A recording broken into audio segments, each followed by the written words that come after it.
paano po tayo nakarating doon sa bahay ng biktima? Nanghingi po ng tulong yung kapitbahay ko. Tapos, Yung nanay?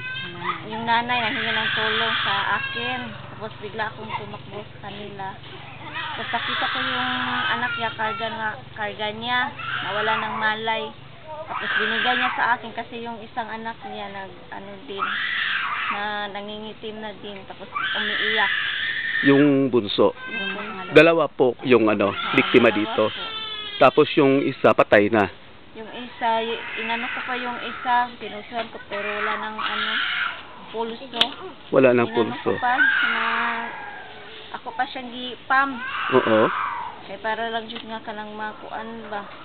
Ma-survive o malibre man lang. Ako pang gikuan ihang baba, Inamoy mo yung bibig? ako pang gikuan naghangin. Ah, okay. Para makuan lang siya pero wala na. Nakakuan na, baho na, yung baho na o kanang sunog. Okay.